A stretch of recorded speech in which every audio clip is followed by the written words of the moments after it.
Bună, dragilor, și bine ați venit la o nouă citire. Dacă titlul te-a atras, înseamnă că ai aici cu siguranță un mesaj pentru tine. Îți mulțumesc pentru că mă urmărești, îți mulțumesc pentru că mi-ești alături. Dacă vrei și tu astfel de citire, te invit oricând cu drag doar pe aplicația de tarot și astrologie Cristina Zurba, disponibilă atât pe iPhone cât și pe Android. Să vedem așadar mesaje, ce trebuie să știi. Hai să vedem. Bun, a început citirea. Multe mesaje. La baza pachetului avem 4 de bâte, regele de monede, regele de spade. Deci poate e un moment în care, uite, s-au luat 2 hotărâri importante în viața ta sau pentru unii discutăm despre o veste bună legată de o instituție, poate sunt vești bune legate de muncă, legate de o avansare, pentru că 4 de bâte mie mi-arată realizare, mi-arată bucurie, mi-arată un moment în care tu petreci ceva important, deci te bucuri foarte mult de un anumit aspect. Bun, hai să vedem mai departe. Avem 3 de spade, asul de bâte. Văd aici că ești într-un moment în care, nu știu, simți nevoia de singurătate, da? Simți nevoia să-ți vindeci rănile. Asul de bâte mie mi-arată că totuși tu ai o speranță foarte mare, cum că acestea se vor rezolva. Ești foarte entuziasmat și dornic să încerci lucruri noi în acest moment. E ca și cum spui, bun, durerea e durere, dar eu văd acea lumină de la capătul tunelului. E o speranță foarte mare pe care o ai, dar văd de asemenea și foarte multă energie pe care o ai. Un moment în care te gândești serios la un nou început, la o nouă etapă. Hai să vedem. 3 de spade, ce spune. Regele de monede. Poate e ceva ce nu-ți place, fie legat de o persoană foarte încăpățânată, fie este vorba despre o persoană care are niște tradiții, e o persoană așa mai înrădăcinată în propriile convingeri. Pentru unii văd aici clar și o legătură cu o zodie de pământ, Taur, Fecioară, Capricorn. Este, bineînțeles, un moment al vieții tale în care tu, bineînțeles, îți dorești să vezi lucrurile mai clar, îți dorești să acționezi într-un mod diferit. Dar pentru unii văd aici că e ceva legat parcă și de siguranță. 6 de cupe. Poate e ceva legat de un suflet pereche, o propunere care ți se face. 6 de cupe poate să însemne și o bucurie pentru sufletul tău. Văd aici, uite, pe cineva care e foarte curios, vrea să știe mai multe, vrea să facă mai multe. Și avem așa, cavalerul de spade, 8 de spade. O legătură aici, uite, cu ideea că, uite, eu te văd foarte hotărât sau foarte hotărâtă aici. Poate să însemne și o deblocare care apare. Deci, pentru unii mai văd aici o oarecare obsesie, da? Poate să fie și un fel de exces de zel, doar că e ca și cum undeva sunt niște blocaje. Blocajele astea pot ține de niște reguli. Blocajele astea pot ține și de, știu eu, niște demersuri, da? Care trebuie urmate și atunci e nevoie de timp. Dar eu așa simt să-ți transmit că ești într-un moment al vieții tale în care ești foarte hotărât să faci o schimbare. Pentru casa ta avem 4 de spade. Ești într-un moment în care simți nevoia să te odihnești, să-ți iei pauză, să-ți îngrijești sufletul. Ce mai văd aici pentru casa ta e un moment în care simți nevoia de odihnă și simți nevoia de liniște. Poate să însemne și o mică vacanță pe care ți-o dorești. Hai să vedem. 4 de spade. Cavalerul de cupe avem aici. Poate e cineva care îți face o ofertă de iubire. Pentru unii poate să fie și un moment în care sunteți foarte creativi, da? Vreți să decorați ceva, vreți să faceți ceva. Dar pentru alții, totuși, simt eu aici și un moment eliberator. Poate să fie și că ți este dor de cineva din trecut, e ca și cum ceva s-a terminat în viața ta.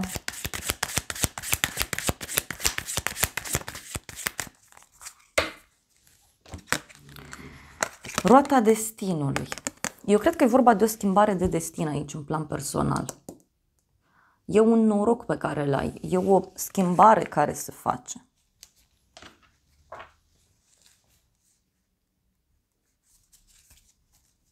cineva care riscă, văd eu.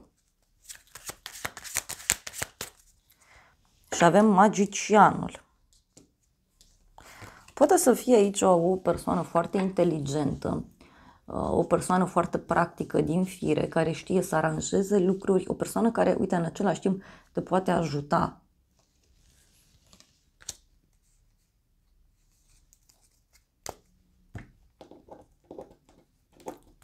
Dar eu simt că e și un moment de schimbare în plan personal. În curând, 7 de spade. Uite, cineva aici e dezamăgit, e supărat, parcă e o persoană care nu vrea să plece de undeva anume, cineva care parcă ține cu dinții de un anumit lucru.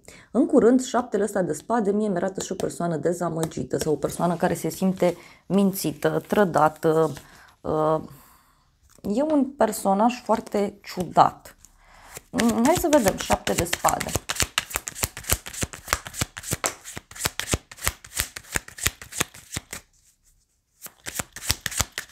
E și o carte și avem 2 de spade, deci cineva care țintește undeva. E o persoană care nu vrea să comunice un anumit lucru, cineva care nu vrea să facă un anumit lucru.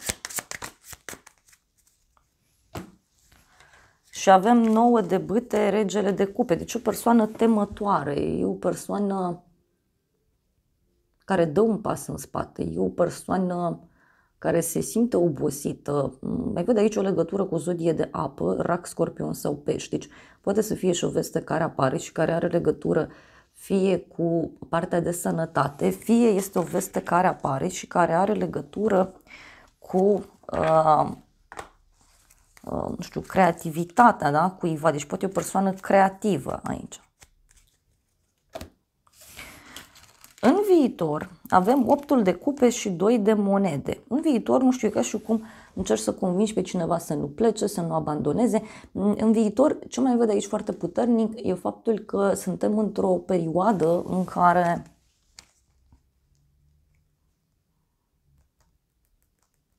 cineva dă la spate ceva. Este o persoană care abandonează un anumit lucru.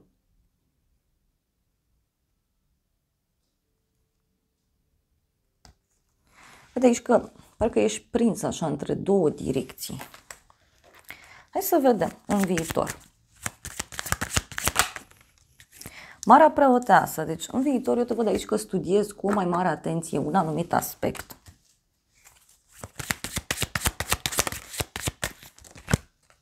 Asul de cupe. Și uite, mi-apare o veste de pace, de liniște.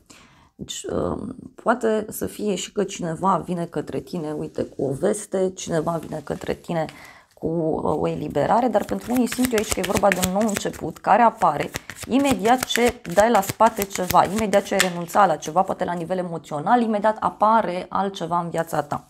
Apoi avem 8 de bâte, da, care a venit clarificat de 2 de monede. Multe negocieri, da, multe discuții care au loc în viitor.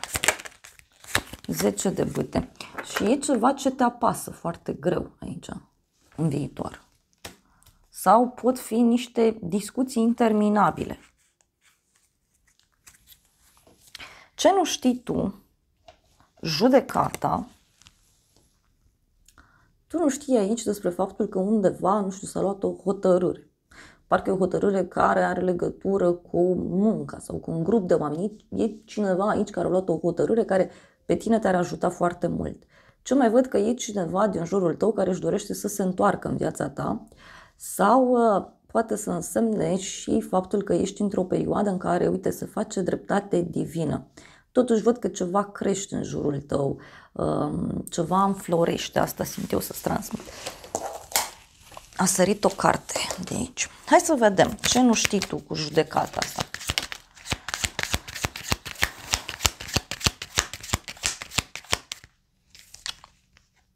Împăratul, o legătură cu un berbec.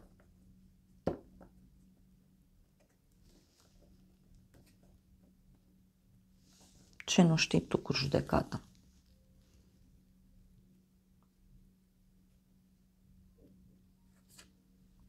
Un bărbat, da, care ia o hotărâre importantă. Poate să fie un șef, poate să fie cineva important din familie. Împăratul ăsta, uite, poate să vorbească și despre o instituție sau despre o firmă, da? Despre ceva important. E o hotărâre aici care se ia, dar văd un personaj foarte decis. E un personaj foarte bine organizat, foarte bine pus la punct. Avem 3 de spade, pajul de spade. Deci un personaj foarte hotărât să cunoască mai bine, să se apropie mai mult de tine. Un personaj foarte hotărât să-ți fie alături. Poate e cineva din jurul tău care are niște probleme. Uite, avem 5 de cupe, deci un personaj care are niște regrete aici, care plânge după trecut. E un personaj căruia nu i-au ieșit anumite lucruri. Sau nu îi ies. Mai vreau o carte.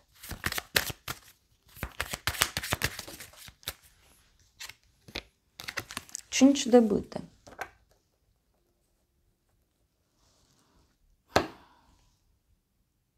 E o agitație, o ceartă aici pe care eu o văd. Cineva care are niște probleme. Vreau să clarificăm puțin situația. O să iau tarotul meu. Ce nu știi tu? O femeie matură, cu o veste bună,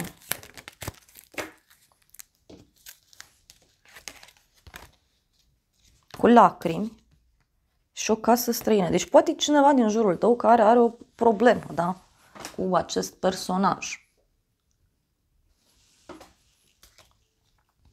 Deci în jurul tău cu siguranță, da, se întâmplă niște lucruri mari despre care tu încă nu știi.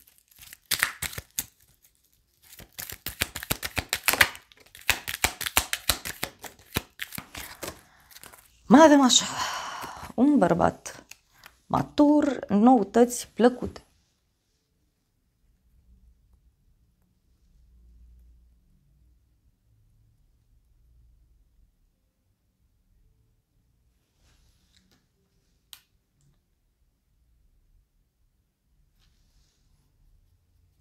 Eu cred că undeva în jurul tău, nu știu, se iau niște hotărâri, poate la nivel de muncă sau poate la nivel personal. Da? Sunt niște oameni care trec prin niște momente ciudate.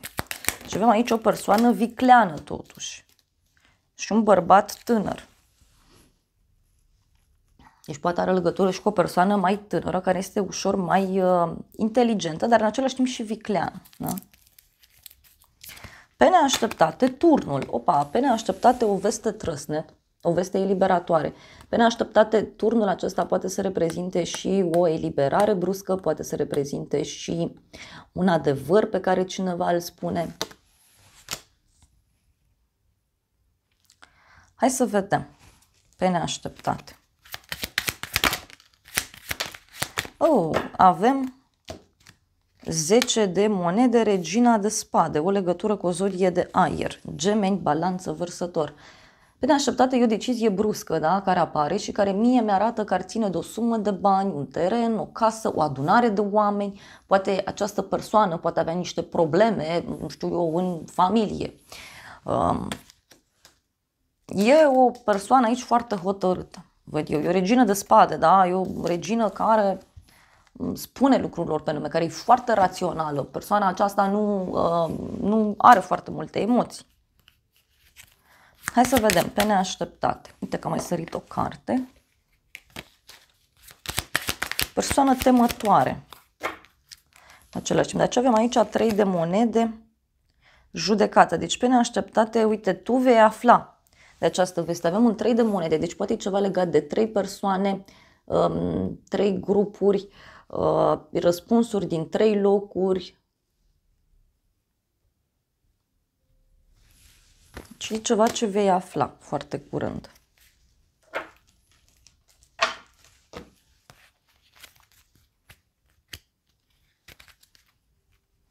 Hai să vedem. Pe neașteptate. Surpriză și o veste bună. Deci așa cum am zis, e o agitație aici, despre care tu nu știi, dar aici eu văd clar o veste bună pe care o primești.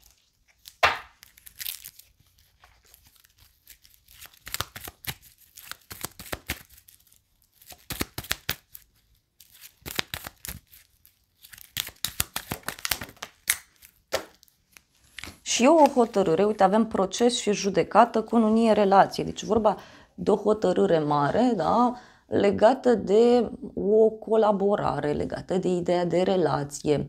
Poate e vorba de o hotărâre care ține de ideea de cuplu sau oficializarea unei relații, pentru că unii poate să însemne, sau o rupere bruscă. Deși eu așa aș merge, că e vorba de o înțelegere aici care se face. Hai să vedem. Ce o să te mire diavolul, o legătură cu un Capricorn? Un compromis pe care îl faci, ceva ce semnezi, dar care ține de bani, dar poate avea legătură și cu o relație toxică sau cu un joc de putere. Poate e cineva căruia îi place foarte mult să dețină controlul asupra lucrurilor. Hai să vedem ce o să te mire cu diavolul.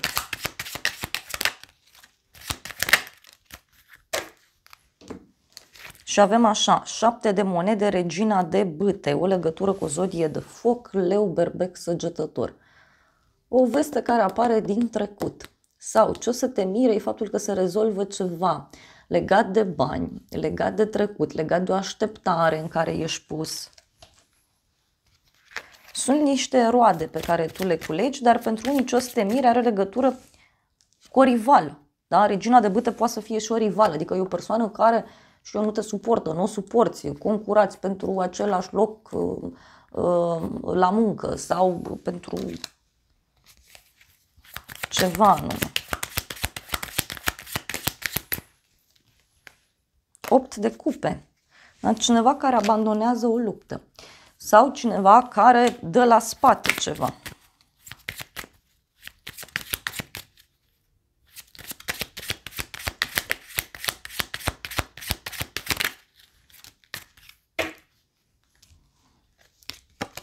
Faetonul, lumea și pajul de monede, o legătură cu zodia Rac, mai avem zodii fixe, Taur, Leu, Scorpion, Vărsător și avem și un paj de monede, deci e vorba de ceva nou. Pentru unii, surpriza are legătură cu o decizie a cuiva, în legătură cu un drum lung, în legătură cu o eliberare, în legătură cu un nou început. Și avem 8 de monede, 9 de monede, soarele. Și dacă ești femeie, aici poate să apară o veste pozitivă, care ție personal îți oferă o mai mare încredere în tine. Hai să vedem ce spune și acest oracol. Hai să vedem ce spune oracolul.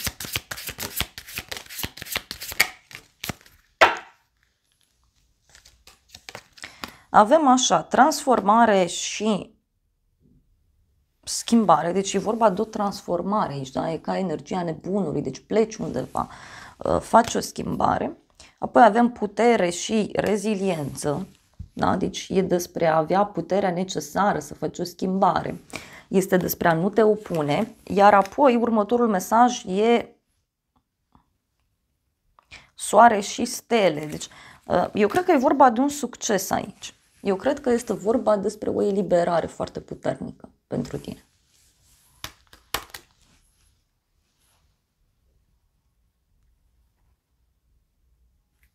Este despre a-ți urma, uite, acea pasiune pe care tu o ai, despre a da dovadă de creativitate, să faci ceea ce simți sau să simți, da, cu sufletul tot ceea ce faci. A curăța trupul și spiritul. Da, turnul, să știți că vine cu această energie totuși de curățare, da? E acel moment în care, nu știu, cade tot ce nu-i bun, cade tot ce e instabil. Lacrimi de fericire și de supărare avem aici. Deci, poate să fie ceva care îți creează foarte mari emoții, da? Pe de o parte e cu bucurie, pe de altă parte e cu o tristețe și eu cred că tristețea are legătură cu schimbarea asta, în fața căruia cineva nu-i deschis.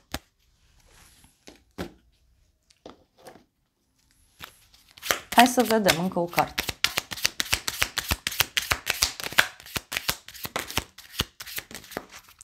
Ok, și avem așa, un ciocan, o despărțire, o separare, a opri un pattern, abandon. Deci aici eu cred că are legătură și cu un sfârșit, da, care vine.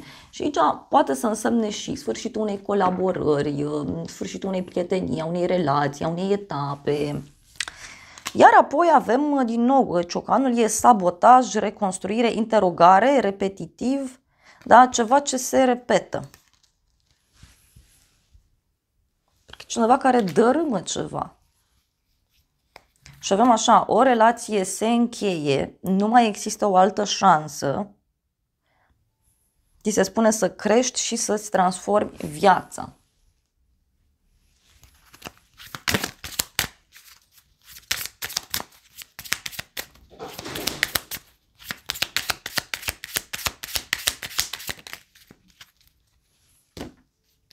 Mai avem niște mesaje, atenție. Un cuțit înfipt în spate, da? Durere, o inimă frântă, separare, decepție, un atac șocant și apoi avem din nou o relație care se închide, ceva ce nu mai poate avea o a doua șansă.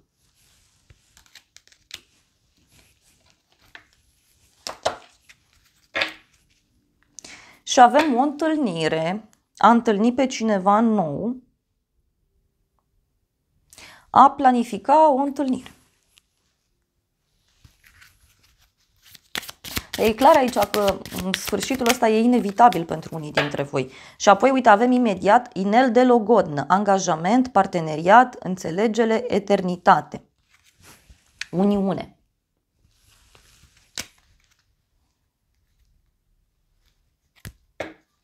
Poate să fie cineva din trecut care vrea să revină în viața ta.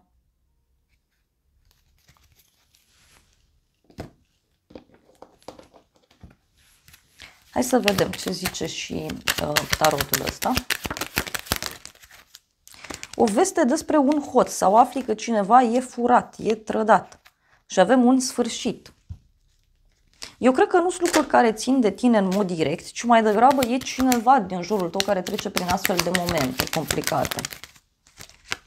Și avem relație, o bucurie neașteptată și o speranță. Eu așa cred că se face o curățenie în viața ta. Din punctul meu de vedere, eu așa simt aici. Și uite, e ceva divin, e ceva ce așa trebuie să funcționeze.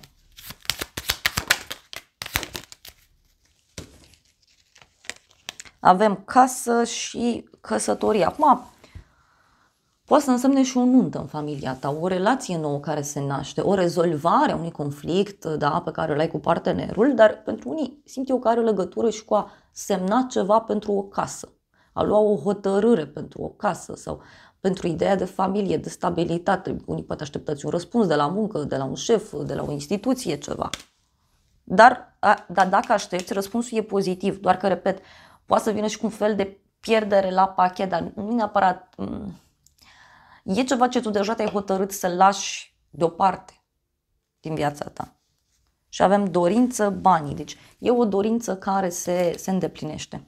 Dragilor, acestea au fost previziunile de această dată. Eu vă mulțumesc pentru prezență, vă îmbrățișez cu drag, sper din suflet să vă fie de folos informațiile și să ne revedem cu bine și data viitoare. Eu vă doresc să aveți parte de o zi sau de o seară cât mai frumoasă.